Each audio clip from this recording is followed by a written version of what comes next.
그리고 이번에 보니까 본회의장에서 이재명 대통령 시정연설하고 오셨을 때 정청래 대표 바로 옆에 두 번째로 더 이재명 대통령과 악수도 하고 많이 반갑게 민주당 의원들과 함께 맞아주셨는데 네. 그 시정연설 그 현장 뜨거웠죠? 어땠습니까? 그래도 한번 들어보고 싶습니다, 의원님의. 네, 평가, 일단 너무 생각? 좀 감동스러웠고요. 예, 그 에이펙이랑 관세협상이 정말 역대급 성과를 음. 냈잖아요. 그 역대급 성과를 낸 것은 그 자리에 이재명 대통령이 있었기 때문이다. 아마 대부분 국민들이 그렇게 생각할 겁니다. 예, 만약에 그 자리에 윤석열을 앉혔다 생각을 해보세요. 네, 상상도 하기 힘든 끔찍한 상황이 발생했을 거다. 정상들 모아서 밤늦게 폭탄주 돌리면서 김치찌개하고 계란말이 해주는 그런 장면이 상상이 되지 않습니까? 예. 근데 이재명 대통령은 진짜 영혼을 갈아넣는 그 말에 모든 게 담겨 있더라고요. 저분이 얼마나 정말 많은 압박과 그 걱정과 네, 그런 그럼요. 상황에서 이 협상을 대한민국 대표로서 이제 가서 정말 협상하는 성공으로 거. 이뤄야겠다는 그런 책임감과 사명감으로 네. 임했을까? 그게 정말 그 한마디에서 느껴지더라고요. 아하. 그래서 그날 그 성과를 이제 가지고 역대급 성과죠. 다 우리 대한민국 외교사의 거의 최대의 성과라고 저는 생각을 합니다. 그런 성과를 가지고 이제 국회에게 마무리를 부탁한다. 예산이나 입법을 좀 이제 잘 빠른 시일 내에 해주시라. 그 말씀을 하기 위해서 국회에 오시는데 개선 장군 같기도 하고 이 정말 승리한 이런 것을 국민께 보고하려는 그 마음이 정말 읽혀졌습니다. 그래서 예. 얼마나 또 피곤하고 힘드시겠어요. 몸살 나시고. 예, 그래서 그날도 아마 틀림없이 거의 컨디션이 안 좋은 거죠? 컨디션이 안 좋은 게 너무 느껴지더라고요. 평소에는 말씀하실 때도 힘차게 하시는데 그날은 목소리가 그냥 좀- 느껴졌습니다. 예. 그러면서 안쓰럽고 그런 마음이지만 너무 자랑스럽다. 아. 그래서 저랑 악수를 할 때 제 예. 눈을 지그시 보면서 그런 이제 눈빛을 네, 교환하시면서 눈빛을 교환하면서 우리 전현희 의원 뭐 하여튼 너무 잘하고 있다 이런 느낌이 그냥 전달이 저는 됐어요. 그래서 눈빛만으로 딱 통하는. 네, 평소에도 그런 말씀 안 했어요. 뭐 그러니까요. 고맙다, 예. 잘하고 있다, 수고한다, 뭐 이런 말씀 이제 든든하시겠죠. 예, 용산에 이제 뭐 한남동 앉아있어도 식사하고 이럴 때 음. 그런 말씀 많이 해주시는데 네. 그게 진짜 다 느껴지고요. 저도 너무 감사하고 더 진짜 어떻게 우리 이재명 대통령님께 저렇게 열심히 하시는데 그럼요. 우리가 더 열심히 국회에서도. 도와드려야겠다. 그런 마음이 들었습니다. 정말 뭉클한 시간이었습니다. 맞아요. 네. 저희 시청자분들도 아마 이 이재명 대통령 입장하는 모습 또 연설하는 모습 보면서 아마 눈물 흘리면서 보시는 분도 계실 것 같아요. 네. 그 정도로 이재명 대통령의 성과 또 국회가 뒷받침하고 있는 이런 모습에 박수를 보내고 계실 것 같은데 근데 한 가지 아쉬운 부분은 역시 뭐 여러 차례 지적을 했지만은 국민의힘 의원들이 이게 모르겠습니다. 그 상임위에서 각자의 주장을 펼치면서 뭐 설전이 오가는 그런 것들은 우리 국민들께서 뭐 100번 양보해서 그럴 수 있다라고 하는데 내년도 예산에 대한 우리 살림살이 대한민국이 어떻게 먹거리를 준비하고 어떤 살림살이를 정해서 메뉴를 만들어 가고 있는 이걸 얘기를 하고 거기에 대해서 야당이 좀 듣고 뭐 토론하고 이런 자리가 될 거라고 많은 분들이 기대하셨는데 상복을 입고 근조 리본을 달고 안 돌아와 버렸습니다. 이거 어떻게 보셨습니까?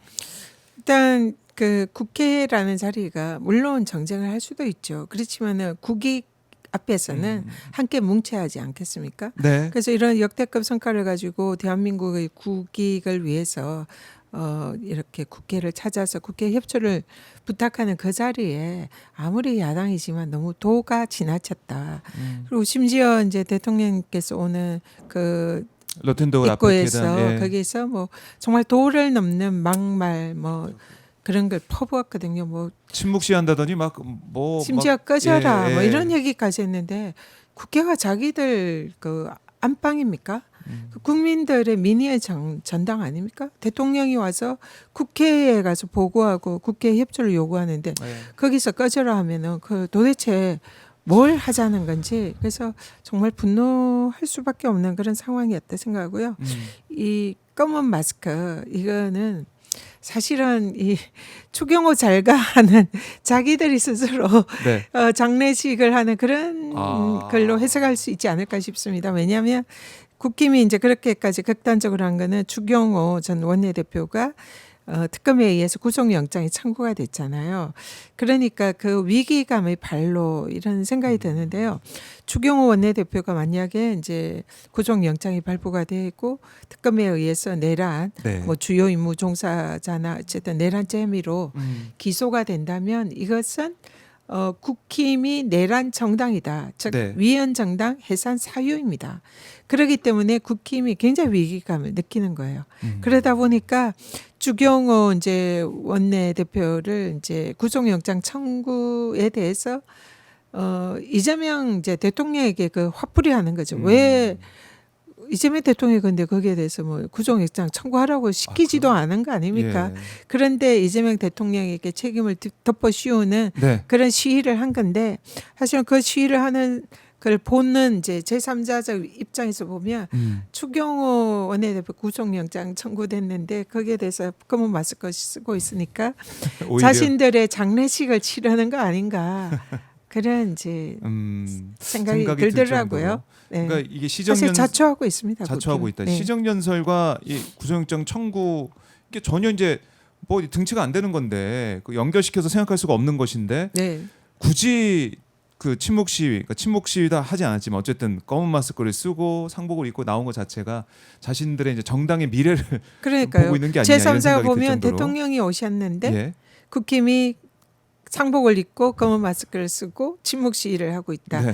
그럼 이게 대통령이랑 연결할 수가 없잖아요. 왜냐하면 나라의 경사와 국운이 그냥 상승하고 있는 그렇네. 온갖 역대급 성과를 가지고 예. 금이 환영을 한 대통령에게 상복을 입는다. 그러면 국민들 입장에서는 보면 아 국익을 위해서 저렇게 성과를 낸 것이 네. 상복을 입고 저렇게 장례식 분위기를 낼 일인가? 그럴 때 그 국힘에게 국민들이 어떻게 생각하겠습니까? 일단은 연결이 안 되잖아요. 그렇죠.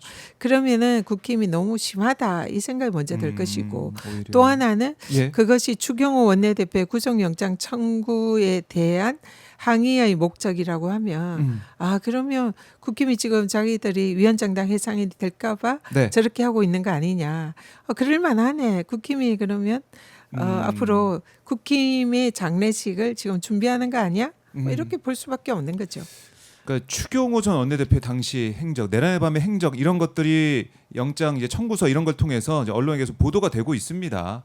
우원식 의장이 이제 개의하겠다라는 그 얘기를 했음에도 불구하고 바로 당사로 모여라 이런 얘기들.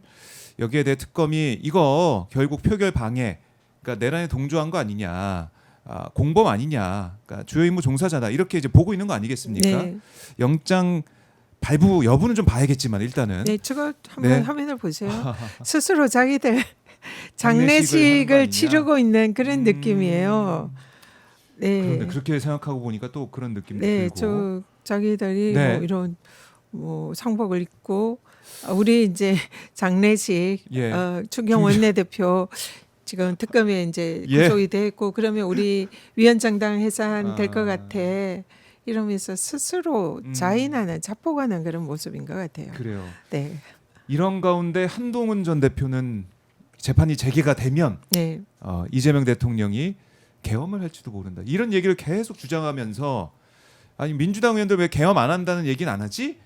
그런 얘기를 시리즈에서 올리고 있더라고요 SNS에. 과대망상입니다. 과대망상. 우리 민주정부가 계엄을 할 리도 없고요. 할 이유도 없습니다. 그리고 이재명 대통령의 재판이 재개될 이유도 없습니다. 왜냐하면 헌법에 너무 명확해요. 네. 형사불소추 특권. 소추는 소와 추. 소추의 정의가 또 형소법에 규정이 돼 있어요. 네. 국가 불소추주의해서 소추라 하면 소, 기소, 기소. 추, 추. 공소 유지, 재판 수행이죠.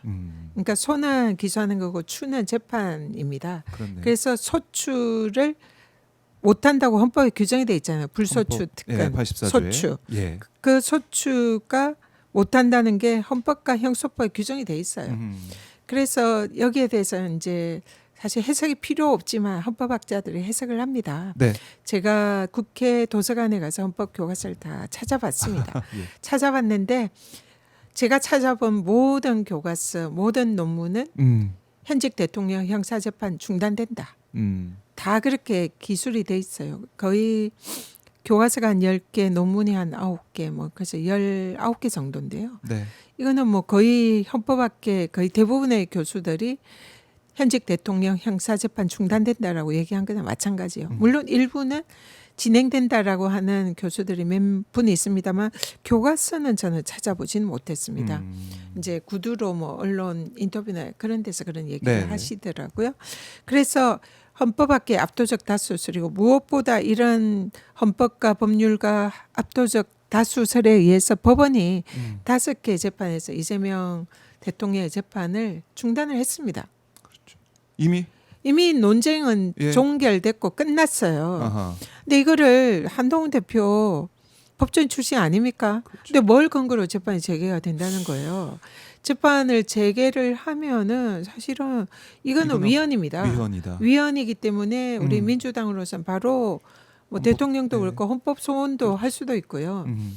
뭐 거기에 대해서 해석이 잘못됐다고 뭐 위헌 심판도 할 수도 있고 네. 또 거기에 대해서 그런 위헌의 결정을 한 판사를 탄핵을 할 수도 있고 할 수 있는 조치는 많습니다. 네. 그리고 그런 위헌의 주장을 그냥 아무런 생각 없이 재판 재개해야 한다라고 주장하는 국힘은 이 법조인이 제대로 없는 게 아닌가. 이 도대체 공부를 한 사람인가 묻지 않을 수가 없고요. 일단은 현실적으로 재판 재개할 가능성은 뭐 거의 없다. 100%다 이런 말씀드리고요.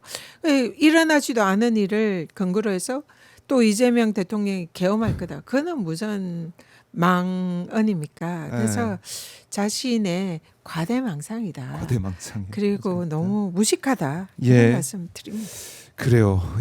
이 주장을 계속 펼치고 있는데 오늘 전현희 최고위원의 이 답변으로 민주당의 이 입장 그리고 국민들이 또 이 사안을 어떻게 보고 있는지 이게 다 정리가 된다는 생각이 들어요. 네.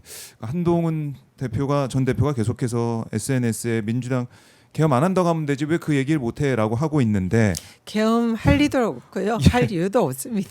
이렇게 전현희 최고위원이 정리를 해주셨습니다. 자, 오늘 서울시정 얘기부터 현안까지 하나하나 짚어봤는데요.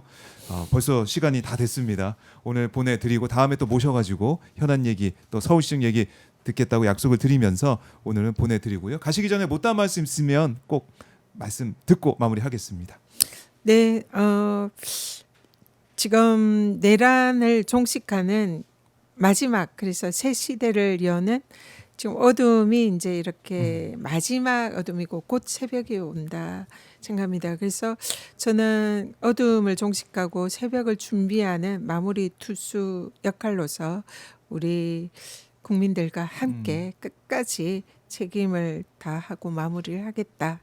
그래서 우리 국민들께서도 지금 이제 지쳐 있다는 분들도 많으세요. 근데 네. 그 지쳐 있다는 것이 민주당이 너무 이제는 이제 평화 시대로 가려고 기존의 이런 강력한 개혁 기조 이런 것에 조금은 안 하려고 하는 게 아니냐.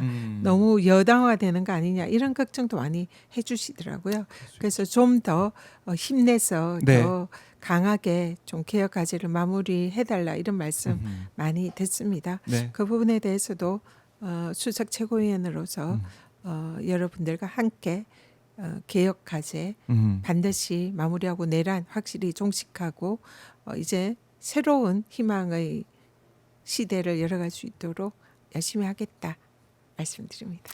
알겠습니다. 오늘 말씀 잘 들었고요. 다음에 또 모시겠습니다. 고맙습니다. 네, 감사합니다. 네, 감사합니다.